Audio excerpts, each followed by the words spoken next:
So mga tol, alam na nga po ng karamihan na nagwagi si former IBF Super Flyweight World Champion Jerwin Angkahas sa muling pagbabalik niya sa ibabaw ng lona nito lang nakalipas na 2 araw kontra sa Thai fighter na si Sukprasil Ponpitak na ginanap sa Mandaluyong City, kung saan pinabagsak ni Angkahas ang Thai fighter sa round 1 at makailang beses siyang tinake-down ng kalaban. Kaya nang iulit-ulit ng Thai fighter na ibalibag si Angkahas mga tol, na disqualified ito sa round 5. Panalo dyan si Angkahas via disqualification. So nagsalita na nga po si Jerwin Angkahas mga tol tungkol sa pag-takedown sa kanya ng kalaban. Wika ni Angkahas mga tol nang ma-interview siya ng sikat na boxing vlogger sa Pilipinas na si Paukas Sports. Ine-expect na daw ni Angkahas mga tol na may mangyayaring pag-takedown. Kilala daw kasi ang mga Thai fighter bago sumabak sa boxing.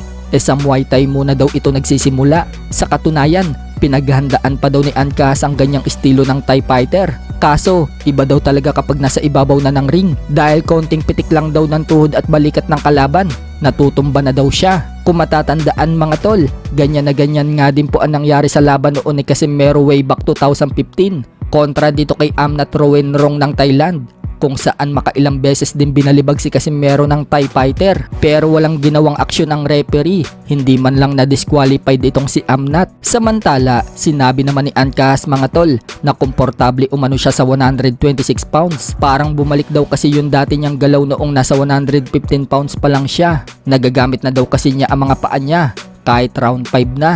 Hindi daw katulad ng mga previous fight niya. Hindi na daw niya magamit ang paa niya pagpasok ng round 3, kaya napipilitan na lang daw siya makipagsabayan sa kalaban. Nilinaw nga din po ni Angkahas mga tol na wala pa siyang balak magretiro. Ini-enjoy lang daw niya ang kanyang natitirang laban sa boxing.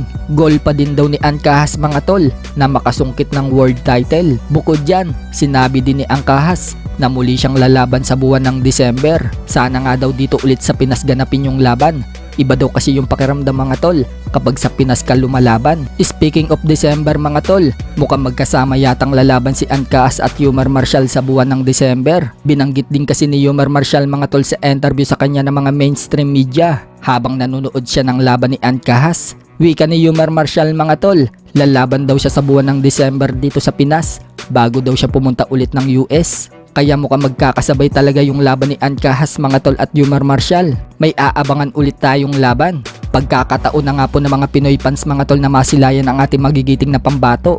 Wala pa namang binabanggit mga tol kung anong petsa sa December at kung saan sa Pinas gaganapin. Basta maglalabas daw sila ng announcement soon. Sa iba pang balita mga tol, nagsalita na nga din po si WBC Minimum World Champion Melvin Jerusalem na lumaban sa main event at tagumpay na nadepensahan ng kanyang titulo kay Luis Castillo ng Mexico, kung saan nanalo siya via unanimous decision at pinabagsak pa niya sa round 1 itong Meksikano. Wika nga po ni Melvin Jerusalem mga tol nang ma-interview din ito ni Paukas Sports. Unification na daw ang next target nila. Kung hindi daw rematch dito kay Oscar Colasso, pwede din daw siya makipag-unification kay WBA Minimum World Champion Tamanon Niyom Turong ng Thailand. Sana nga po maikasa ang laban na yan mga tol. Lalong-lalo na ang rematch dito kay Colasso para makabawi si Melvin Jerusalem. Mas maganda nga mga tol kung si Colasso naman ang dadayo dito sa Pinas. So kung gusto nyo mapanood ang buong interview kay Melvin Jerusalem at kay Jerwin Angkahas, pumunta lang po kayo sa channel ni Paukas Sports, mapa FB man yan o YouTube.